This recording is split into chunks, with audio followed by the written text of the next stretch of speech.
Welcome to Piper Creates Chaos. Okay, I just started getting into watercolors, so today's video is brought to you by Phoenix Art Materials. I have been so excited to share their art supplies with you guys. Since I'm starting out, I got the whole setup, starting with their 36 color watercolor painting set. These are liquid paints that come in so many amazing colors. Plus, I got their squirrel hair paintbrushes because all of mine are honestly destroyed by acrylics, but these have a super nice pointed tip and a long base that's great for coverage and details and perfect for filming. Now I also got their aluminum art box, which honestly I've never seen anything like this before, so I was most excited about this. It's essentially an all-in-one portable art station, about the size of an iPad, but it's pretty light and compact. If you open it up, you have a magnetic tray and two side inserts. These inserts slide into the sides of the box and have different designs. So one side can hold your tools like paintbrushes, water, or pencils, while the other one is solid. This one can hold your phone, your paints, or really anything else. As I said, they slide in and they stick easy, so you can easily take them out, put them back in, but they won't move around as you're setting stuff down. It also comes with adjustable feet for the easel part, as well as an extendable top that can fit a variety of different types of canvases. So this one, you can put it sideways, it adjusts so it goes even longer, but it really fits anything that you need. Now I know that these colors look amazing, but I want to swatch them and make sure they really are what they look like. So I started out with the blue shades first. Honestly, they just looked amazing. So I'm mixing the water with the paints on the metallic tray for the art set and then painting with each. Now, already I can tell you that I am in love with the vibrancy of these colors and how different they all are. This one comes with a bunch of different blues, not just one basic one that you really gotta pair up, change the tone of. So I'm really liking how these colors look. I honestly can see myself painting with an ocean or a sky. Honestly, like I might even just keep this one sheet with all 9 of these and just make it into a design because these colors are just honestly gorgeous. Now, sometimes the colors change after they're dried, but you can see here the first couple colors are already dry and they still look good. As I'm painting, I'm obviously using a lot of paint towards the left, but towards the right, I'm making it mostly water. So that's why the vibrancy is not the same throughout, but still, I mean, this palette is gorgeous. So I will say the blues I definitely love, and that one purple, but still the blues, definitely amazing. But clearly they do not only come in blues, so let's try swatching the rest of the pack just to make sure everything is the same in vibrancy. I'm starting off by doing the pinks and the reds, definitely the warm colors. Already I can tell you that I really like these colors. The first line honestly looks like a birthday cake or a cupcake, which I think is adorable. It's also important to note, you can see a little bit on my palette here, I am not using that much paint. These tubes are huge. I mean, they're not huge, but they're big, and the amount of paint that comes in them, like, it is not a Dorito bag. It is not filled with air, and I am barely using any paint, and I'm getting this strong of a color on here. So I definitely will be able to use this for a long time. So far, all of the paints seem to be just as vibrant as the blues. I'll say even with this white, you can see, like you can actually see it when I'm recording over, which I think is amazing because the paper's white. But I wanted to show you what it is like to use these in public. Yes, in public.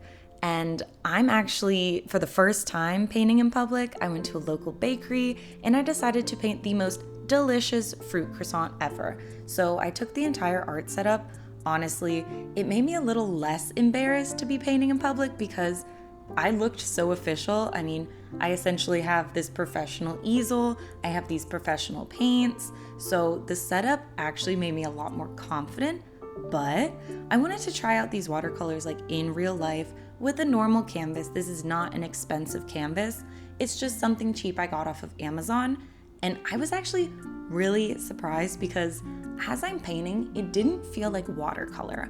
I used water, I used the paints, but the vibrancy and the thickness, it honestly made me think a little bit of gouache, but it's not. It still worked the same as watercolor, so I actually had a fantastic time doing this. As you can see, like this metal tray is getting absolutely covered in paints. This is just the beginning, but I think that this is one of my favorite paintings that I've done.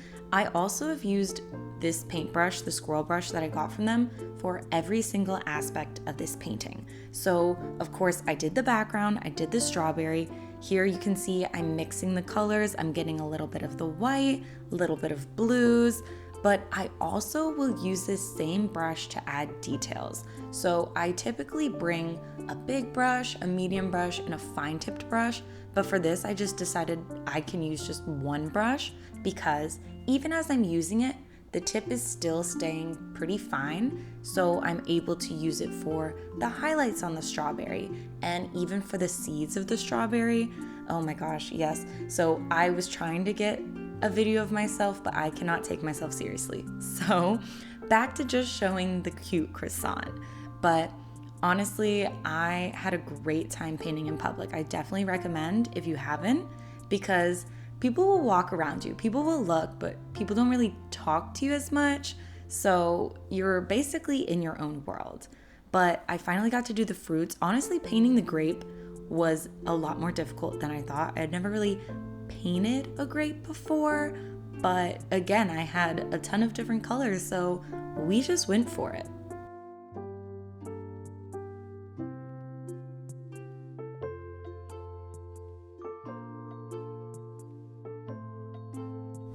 Now, for the strawberry seeds, this took a very delicate hand, but I literally just used yellow mixed with some water. And then I ended up finishing with an acrylic marker because I was taking way too long and I had to leave. But I think that this turned out adorable because all the little details, I think the strawberry is honestly my favorite, but look at how cute it is. This is my favorite. I'm definitely doing this again. But I also wanted to include a watercolor tutorial for you all because this is really the best way to use watercolor with all the fun techniques. So let's paint some flowers. First, we're gonna start with a background. For the background, I wanna go with a color blend, so wet the entire page with just water. No color, but water. After the page is all wet, choose a little bit of color and start dotting around the page. I chose to start with red, so I initially did that. You can see that when it's dispersing, it actually looks really pretty. But then I went in with a darker shade of red. Later, I'll go in with another shade of red. You can honestly just add as many colors as you want, but as long as the page is still wet, it'll still flow. I then decided to go in with some yellow. I really wanted it to blend, but honestly, the page started drying a little bit, so you can always add back more of the water. I decided to do it around the edges, make it spread a little bit more, and then wait for the page to dry. After it's fully dry, take a color, I chose blue, and draw little L's up the page in a line. These are going to be the flowers, so leave some space in between for a stem. After the L's are drawn, take some water to spread the paint into a bell shape. This way you can spread out the color. It'll disperse from darkest where the paint is to lightest where you spread it. Honestly, you can go in and make sure you don't have too much water. You still want to be able to control it, but as you're going, they'll start to look like cute little blue flowers. And also the vibrancy will increase with the water because the paint won't be as dense. Now you can add another color. I decided to add purple and do the same thing, making sure that there's space in between the lines. I usually make the flowers towards the top a little bit smaller than the bottom, but have that dry for a couple minutes, but not all the way. After it does, take your brush with the water but without the paint and start to flail out the bottom side of it. This is when you'll really start to make the opening of the flower bells and add a little bit more shape to the flowers. Next, you'll want to go in and add some green to the bottom. This is where you can have different layers and you can make the layers seem like it has greater depth by first doing a light layer on the back, letting it dry a little, then adding more paint and adding more of the grass blades. I also went in with the green and added the stems, but since the flowers weren't all the way dry, it blended a little bit into them, which honestly is a look you can keep or not. Since the flowers are still wet, take some of the flower colored paint without the water and start adding it to the top. This way you'll add a little bit more dimension and color to the flowers. If you haven't already, add more of the grass blades to the bottom. This is where you'll want to use less water and more paint. Then, take the dark paint for the flowers and go back in using a fine brush and add more detail. Add a few more grass blades to the bottom and add some white to the tops and openings of the flowers. If you want, you can also go in and use acrylic marker for this. I honestly used a fine-tipped acrylic marker and I basically just traced the openings, but you can always just use the paint. I also went in with an acrylic marker and did a few more grass blades using a light green, but after that, you're done.